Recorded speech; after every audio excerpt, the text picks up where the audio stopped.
ನುಡಿಮುತ್ತುಗಳು. ಜೀವನವೆಂಬುದು ಒಂದು ನಾಣ್ಯವಿದ್ದಂತೆ.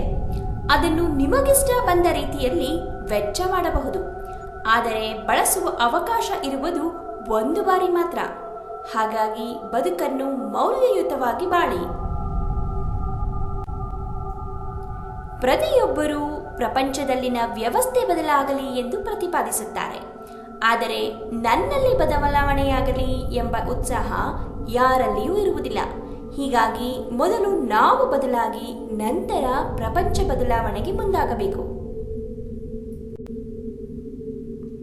ಉದಯ ಮತ್ತು ಅಸ್ತಮಾನದಲ್ಲಿ ಸೂರ್ಯ ಒಂದೇ ರೀತಿ ಕಾಣಿಸುತ್ತಾನೆ. ಅದೇ ರೀತಿ ವಿವೇಕಿಗಳು ಕಷ್ಟ ಮತ್ತು ಸುಖದಲ್ಲಿ ಒಂದೇ ರೀತಿಯಲ್ಲಿ ಇರುತ್ತಾರೆ. ನೀರಿನಿಂದ ಬೆಂಕಿಯನ್ನು ಆರಿಸುವಂತೆ ಜ್ಞಾನದಿಂದ ದುಃಖವನ್ನು ಶಾಂತಗೊಳಿಸಬೇಕು. ಪ್ರತಿಯೊಂದು ಗುರಿಯು ಆರಂಭದಲ್ಲಿ ಕಷ್ಟ ಎನಿಸುತ್ತದೆ. ಆದರೆ ಅದನ್ನು ತಲುಪುವಲ್ಲಿ ಮಾಡುವ ಪ್ರಾಮಾಣಿಕ ಪ್ರಯತ್ನ, ಕ್ಷಮತೆ, ತಾಳ್ಮೆಗಳು ಗುರಿಯನ್ನು ಸುಲಭವಾಗಿಸುತ್ತವೆ.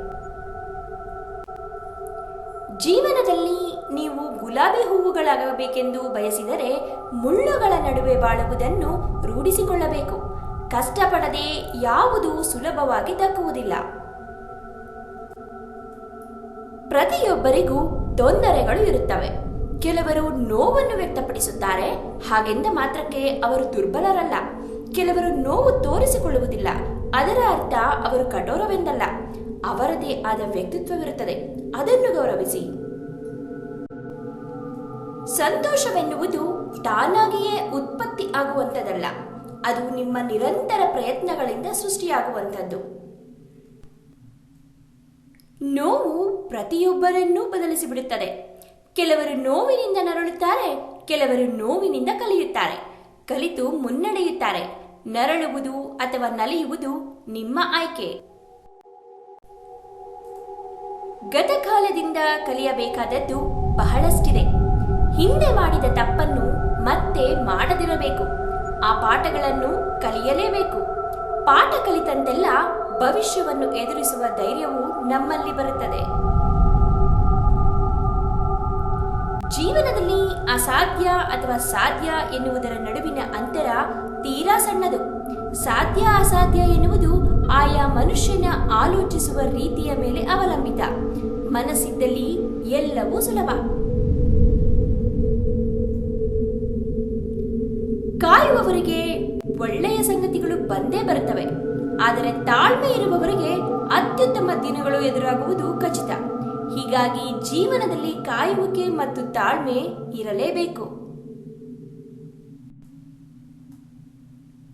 ದಿನವಿಡೀ ನಿನ್ನೆ ಬಗ್ಗೆ ಗೋಗರೆಯುತ್ತಾ ಕುಳಿತರೆ ನಿಮ್ಮ ಇಂದು ವ್ಯರ್ಥವಾಗುತ್ತದೆ. ನಿಮ್ಮ ನಾಳೆಯೂ ಒಳ್ಳೆಯದಾಗುವುದಿಲ್ಲ.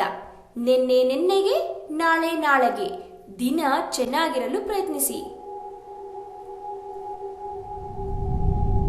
ಬದುಕು ಎಂಬುದೊಂದು ತುತ್ತೂರಿ ಇದ್ದಂತೆ.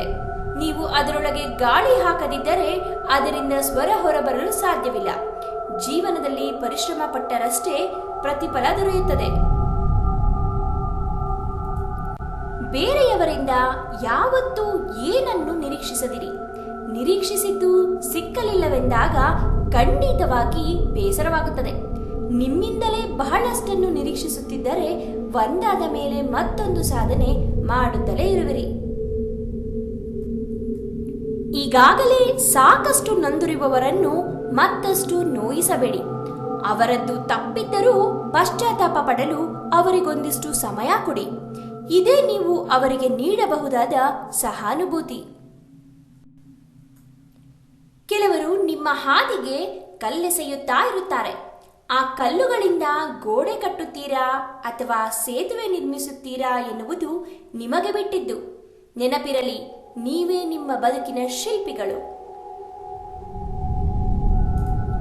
ಮಾನವನಿಗೆ ಕಿಮ್ಮತ್ತಿರುವುದು ಮನಸ್ಸು ಹೇಳಿದಂತೆ ಕೇಳುವುದರಲ್ಲ, ನಾವು ಹೇಳಿದಂತೆ ಮನಸ್ಸನ್ನು ಕೇಳಿಸುವುದರಲ್ಲಿ ನಿಜವಾಗಿ ನಮ್ಮ ಬೆಲೆ ನಿರ್ಧಾರವಾಗುತ್ತದೆ.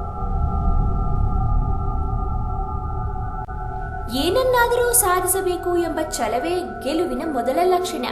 ಶ್ರದ್ಧೆ ಮತ್ತು ನಿಷ್ಠೆಯಿಂದ ಶ್ರಮಿಸಿದ್ದಲ್ಲಿ ಸಾಧಿಸುವುದು ಸುಲಭವಾಗುತ್ತದೆ. ಗೆಲುವು ಸಿಕ್ಕೇ ಸಿಗುತ್ತದೆ.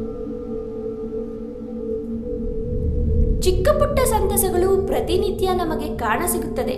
ಅದನ್ನು ಗುರುತಿಸಿ ಇತರರೊಂದಿಗೆ ಹಂಚಿ ಆನಂದಿಸಿದರೆ ನಮ್ಮ ಜೀವನ ಸಾರ್ಥಕವಾಗುತ್ತದೆ. ಇಲ್ಲವಾದಲ್ಲಿ ನಾವು ಯಾವಾಗಲೂ ಎಲ್ಲದಕ್ಕೂ ಗೋಳಿಡುತ್ತಾ ಇರಬೇಕಾಗುತ್ತದೆ.